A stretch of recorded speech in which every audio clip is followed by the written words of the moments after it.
ये बताएं कि आज आप इलाहाबाद सेंट्रल यूनिवर्सिटी आए, यहाँ मानद उपाधि भी दी गई, तो कैसा महसूस कर रहे हैं इससे घबराकर?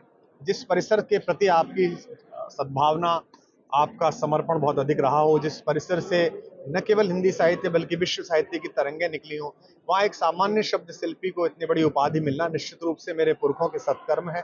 और यह उपाधि मैं उन सब महनीय विद्वान, साहित्यकार, कवियों और चिंतकों को समर्पित करता हूँ जिनकी चेतना को इस विश्वविद्यालय ने गढ़ा है। हम सबके रक्त में जो प्रारंभिक नवाचार है कविता का, वो निराला का सौंपा हुआ है, फिराक गोरखपुरी का सौंपा हुआ है, हरिवंश राय बच्चन का सौंपा हुआ है, धर्मवीर भारती का सौंपा हुआ है। हमारा भाषा विज्ञान, मेरे पास जितनी भी भाषा है वो डॉक्टर धीरेन्द्र वर्मा के आशीर्वाद से है। तो ये गुरु ऋण से एक किंचित उऋण होने का कार्य आज विश्वविद्यालय ने किया, जिसके लिए मैं विशेष रूप से कुलपति महोदया को और पूरे विश्वविद्यालय प्रशासन का आभार व्यक्त करता हूं। सर, कुमार विश्वास जी का जो है वो जिम्मेदारी और बढ़ गई है विश्वविद्यालय के प्रति, अब किस तरह से और योगदान करेंगे?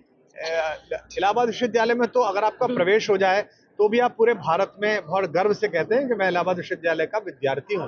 तो आज उन्हीं विद्यार्थियों की श्रेणी में खड़े होने के बाद मुझे लगता है कि बरगदिया समूह का मैं एक सदस्य बन गया। सर, एक कुछ लाइनें, सर आप चूंकि कवि हैं तो जो पुरस्कार, जो सम्मान यहाँ से मिला है उसको लेकर आपने कुछ लाइनें भी मंच सुनाई थी, और चैनल के माध्यम से क्या संदेश देंगे? मैंने गुरु परंपरा का आभार व्यक्त किया जिनकी वजह से ये मिला। मैंने हिंदी की परंपरा का आभार व्यक्त किया। माननीय मुख्यमंत्री जी ने जिस सदाशयता, जिस स्नेह, जिस शुभकामना के साथ मुझे अनेक बार स्मरण किया, उसके प्रति भी मैं उनका आभारी हूँ।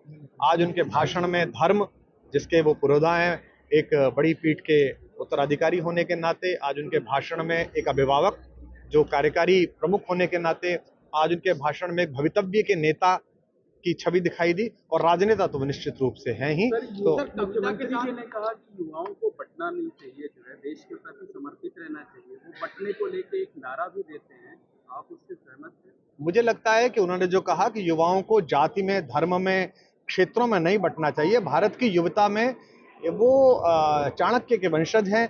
चाणक्य ने तो सिंहरण को भी, चंद्रगुप्त को भी और अलका को लेकर एक साथ लड़ाई की थी। सिंहरण मलय देश के थे, चंद्रगुप्त पाटलिपुत्र के थे और अलका अंबिक प्रदेश की थी।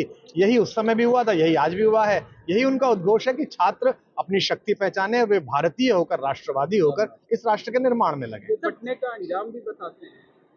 आज उन्होंने जो बातें की मैंने वही सुनी। मैं राजनीतिक रैलियों में जाता नहीं हूँ। आज का उनका उद्बोधन बड़ा ऊर्जावान था और मैं आशा करता हूँ कि छात्रों को उससे नई दिशा मिले। कुंभ से ले लीजिए, एक आखिरी सवाल कुंभ से, कुंभ 2025 दिव्य और भव्य आयोजन होगा, किस तरह से? कुंभ केवल एक धार्मिक आयोजन नहीं है, बल्कि विश्व भर में एक अनोखा प्रयोग है जिसमें ऊर्जा से दीपित इतनी सारी आत्माएं एक साथ आकर एक ऐसी संजीवनी शक्ति का निर्माण करती हैं जिससे समाज, राष्ट्र, विश्व लाभान्वित होता है। मेरा सौभाग्य है कि अनेक साधु संतों ने यह आज्ञा की है कि मैं कुंभ में उनके शिविरों में आकर अपनी सेवा दूं, और मैं समय पर आता रहूंगा। मैं कुंभ के प्रति सबको शुभकामना देता हूं। विशेष रूप से प्रौद्योगिकी पढ़ रहे, विज्ञान पढ़ रहे सभी छात्र छात्राएं जो विश्व में हैं और भारत में हैं, उन्हें आमंत्रित करता हूं कि वे यहाँ आएं और निर्विकार भाव से गंगा के तट पर घूमते हुए उन साधु संतों का सत्संग प्राप्त करें जिन्होंने अपने जीवन को अर्पित करके प्रभु के मार्ग को आवरण किया है। उनमें एक नई ऊर्जा का संचार हो।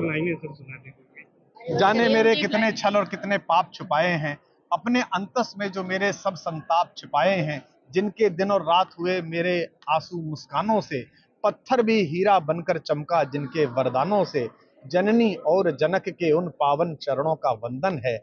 यह मेरा अभिनंदन भी तो उनका ही अभिनंदन है।